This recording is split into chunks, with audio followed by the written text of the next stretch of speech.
I got a call from my self-centered sister-in-law out of the blue. She told me she left her baby at our doorstep and asked me to take care of it for a week. But there was a big problem. I had moved out of that house just the day before. When I told her this, she started yelling at me, saying she was overseas and demanding that I find the baby immediately. I panicked and drove back to the old house. But there was no baby to be found. I realized I needed to call the police. As I dialed the number with shaky hands, I remembered something truly shocking. I've been married to Scott for 10 years, but we never had children. I'm 38 now, and my younger sister-in-law, Lindsay, who's 5 years younger, often takes advantage of me. Her husband is a big shot, and mine works for him, so Lindsay always asks me to do things for her. It's usually just a quick drive away. But ever since she got pregnant, she's been making more demands, even making me clean and cook for her. I love helping people, but I've been telling my husband that Lindsay is being too selfish. He keeps asking me to help her out a bit longer, promising he'll talk to her husband about it. But it seems like he's influenced by Lindsay's husband too. So reluctantly, I keep going to Lindsay's whenever she calls. Oh, my stomach feels so heavy. Michelle, can you grab the TV remote for me? Huh? What? Even though she was only 3.5 months pregnant, her belly looked bigger than expected. But she was naturally a bit plump, so I didn't say anything. Maybe it'd be good for your health to move around a bit, I suggested. Don't tell me what to do when you've never been pregnant, she snapped back. Taking care of this baby is important for our future. What's wrong with that? She lounged on the couch, keeping her arrogant attitude, which started getting on my nerves. But when I questioned if you could know the baby's gender at 3.5 months, she got angry. You're so old-fashioned. Nowadays, you can find out the gender early, Lindsay insisted, and I didn't feel like arguing, so I just listened to her complaints. You're just jealous because you can't have a baby. It's not good for the baby's development. If anything happens, it's your fault. She started using the unborn baby to threaten me, making it hard to be around her. I quickly finished my tasks and leave, feeling suffocated by Lindsay's behavior. When I talked to my husband after work, he comforted me, saying just hang in there a little longer. But despite his words, I still felt uneasy. It was hard to keep feeling this way. I started making excuses whenever Lindsay called, avoiding her requests. But then she complained to my husband, saying I was being mean to her, which left me feeling lost. Even when I said I was busy, she ignored it and kept calling. Eventually, I had to pick up, and she screamed at me, threatening my brother's job at the company, reminding me that her husband was the president. My husband, always gentle and trying to avoid trouble, urged me to go to Lindsay's place. Time went by, and Lindsay gave birth to a boy a month early. The baby weighed over 140, which seemed big for a premature birth. But not knowing much about pregnancy, I accepted it. Lindsay named him Chris, and after she left the hospital, she called me to take care of him, saying it would be good practice for when I had my home. Despite my annoyance with Lindsay, I visited her every time she called, thinking she must be struggling after giving birth. Plus, Chris was just too cute. Chris, you're such a good boy. Grow up healthy. Changing diapers and bathing him didn't feel like a chore when I saw his face. But after 3 months, Lindsay started leaving Chris at my house more often. What's going on? You're all dressed up, I asked. I have a dinner with people from my husband's work. You take care of Chris while I'm out, she said, as she regained her strength. I realized how busy the wife of a president could be, and I took care of the baby diligently, but Lindsay started leaving Chris with me more often. Thanks for today. Isn't this too much? Are you just accompanying your husband? My husband is handling an important deal, and I'm helping out. You should too, Lindsay said, forcing Chris onto me and rushing out. I couldn't help but wonder if she was really helping with that flimsy dress she was wearing. Despite my doubts, I couldn't ignore the baby, so I took care of him as usual. But that day was different. When I changed his diaper, Chris had diarrhea. He seemed energetic and didn't have a fever, so I made sure to keep the room warm. In the evening, when Lindsay came to pick up Chris, I told her about it. She accused me loudly, saying I did something to Chris out of spite. I denied it, just as my husband Scott came home. What's all this noise in the entryway, Scott? I trusted your wife with Chris, and now he has diarrhea, Lindsay said, her usually harsh tone turning meek as she started crying. I understand your concern, but Michelle doesn't have much experience with babies. It might have just been a bit cold today. I'll apologize on her behalf, so please forgive her. My husband defended me. I felt puzzled why I had to apologize when I hadn't done anything wrong. I saw Lindsay and Chris off, feeling frustrated.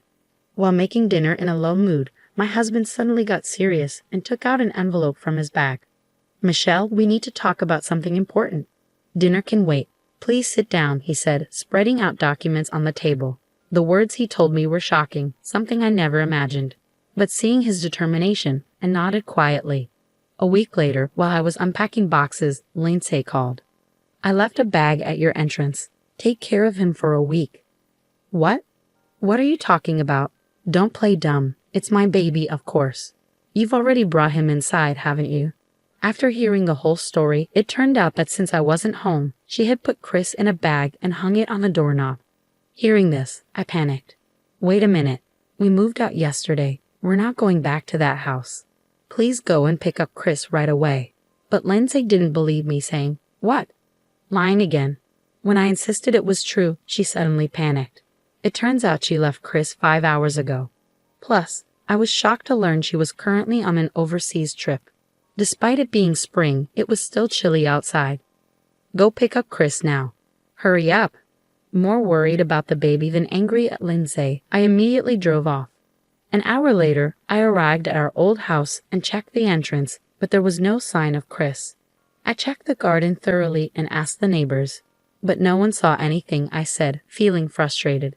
I thought no crying or injuries either. What's happening? Feeling hopeless without any clues, I was about to call the police when my phone rang. What? What did you say? The call was so shocking that I couldn't even speak. After hanging up, I was so stunned that I just wandered around until Lindsay called. He was in the eco bag at the entrance, right? He's not there. I can't find him anywhere. This is bad. If we don't find Chris, my husband might divorce me. It'll be your fault if we don't find him, Lindsay said, her voice trembling with panic over the phone. Since there was nothing else to do, I told her I would report to the police and ask for help, but she adamantly refused. Doing that will make it a big deal, and my husband will find out. Chris' safety is more important than your reputation. Chris is just a tool to extract money from my husband, Lindsay said, revealing her selfishness, unconcerned about me. I could hear Lindsay talking with someone else. Later she said, This trip is ruined. I couldn't get a flight today, but I'm coming back tomorrow. Don't tell my husband anything. If you find Chris, contact me immediately. I'll do what I can. After I agreed, Lindsay hung up. The next day at the airport, Lindsay arrived with a man, looking displeased. Michelle, what are you doing here? Did you find Chris? I came to tell you something important. Chris has gone somewhere you can't reach. It's too late, Lindsay said, panicking as I looked sad. You're lying. What am I supposed to tell my husband, you useless thing? Find a baby that looks like him right now. How can you say that? Are you even a mother? Lindsay suggested finding a baby of the same age to deceive her husband. Overwhelmed with anger and sadness, tears started to flow. But I wiped them away and met her gaze firmly. Instead of looking for a similar child, talk to this person, I said, as a woman hiding behind me. Her face covered by a deep hood revealed herself. Both Lindsay and the man with her started trembling. Yes, this woman was the wife of Lindsay's affair partner. The man was too shocked to move as his wife confronted him, yelling, You scum, I'll knock some sense into you. He pleaded pathetically, Please forgive me. But his wife was unforgiving, telling him bite down hard and then slapped him repeatedly. The force was so strong that passersby stopped to watch. After leaving the man collapsed and clutching his cheek, she turned to face Lindsay. Lindsay quickly begged and started talking fast. Listen, don't get it wrong. We're not in that kind of relationship. What? Hey, Michelle, stop recording with your smartphone. Lindsay snapped, seeing me recording the scene. But I remained calm. Then how do you explain this? I pulled out an envelope containing emails between Lindsay and her affair partner, along with cozy photos of them from social media. Lindsay tried to grab them from me, glaring menacingly. Snooping like that is despicable. How did you find his wife's contact information? I actually met his wife by chance, I said. When I saw Lindsay's affair partner on social media, his face seemed familiar. After thinking, I realized he was the husband of the woman who works at my regular hair salon. He too was a hairstylist, but unlike his successful wife, who owned several shops and was skilled, he was known for not working and just playing around.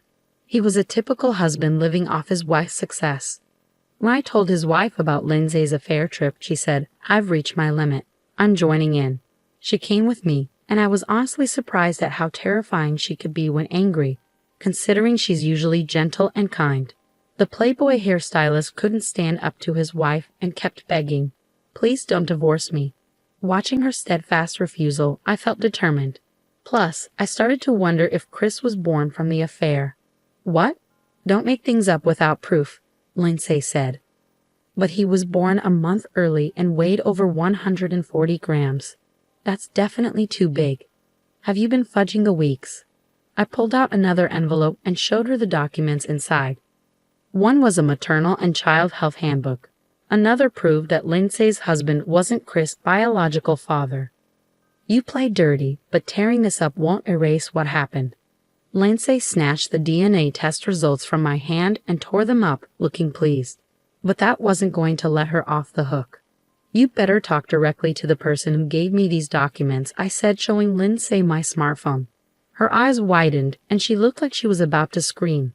No wonder, the screen showed Lindsay's husband. I wasn't recording. I was on a video call with Lindsay's husband.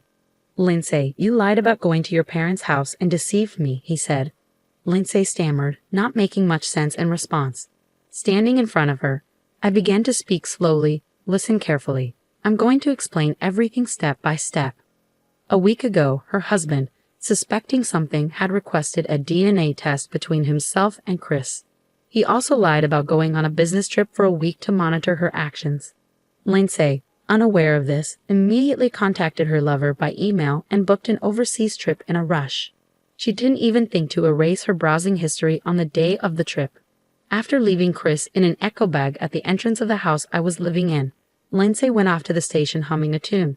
Your husband followed her and took care of Chris. If he had been left at the entrance for over 5 hours, who knows what could have happened. What? So Chris is alive?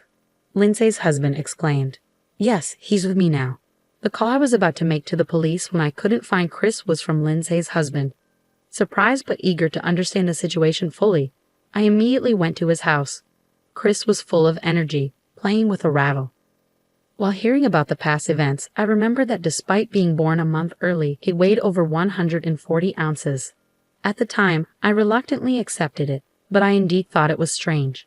With Lindsay's husband's permission, I searched through Lindsay's belongings and found her maternal and child health handbook. Looking at its contents, I discovered that Lindsay had falsified the baby's weeks.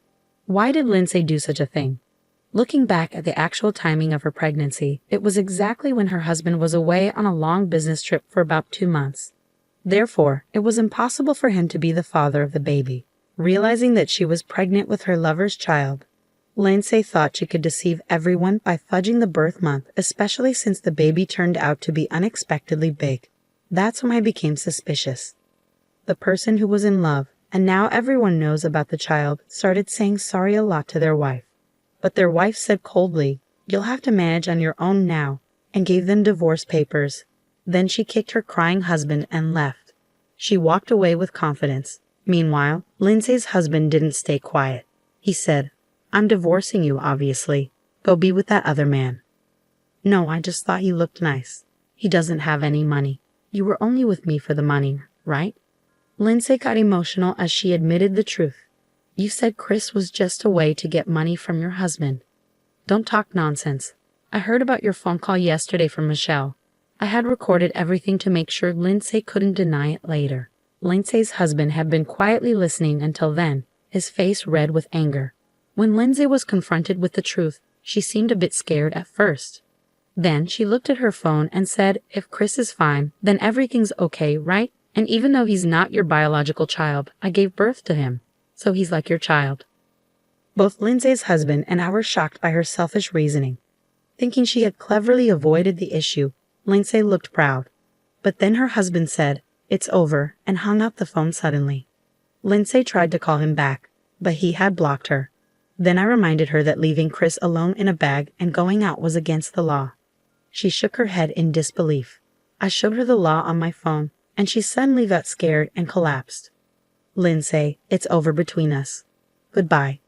Giving Lindsay a cold glance, I walked away, feeling a shiver down my spine. When I looked back, I saw Lindsay's eyes were red, and she had a scary expression on her face. I'll tell Scott you're to blame for all of this because you moved without telling me. My husband decided to move because he felt sorry for me being used by you. He knows everything about what happened, and he never wants to see you again. Lindsay thought her brother would support her, but when she realized he had left her too, she screamed loudly. It's shocking how selfish someone can be, not once considering Chris. Stop crying and go get Chris right now. If I'm getting divorced, I don't need the baby. What kind of person are you? I won't forget what you said. Chris will never go back to you, no matter what. After cutting ties with my sister-in-law for good, I walked away with a strong determination. Later, I reported Lindsay's cruel act of abandoning the baby to the police. Although Chris was quickly kept safe, what Lindsay did was considered too heartless, and she faced serious consequences from the police. Lindsay ended up getting divorced by her husband and rejected by her own family, leaving her completely alone. She was sued by her ex-husband for leaving the baby and deceiving him, and he demanded $30,000 in compensation. Lindsay and her lover had to borrow money to pay the settlement, and because they'd borrowed from a sketchy company, Lindsay had to work in a shady place to pay off the debt. My determination was to raise Chris as my own child. When I shared this with my husband, he happily agreed. Oh, and I almost forgot to mention, I'm also expecting a new baby. I'll take care of these children with love and make sure they have a happy and free life.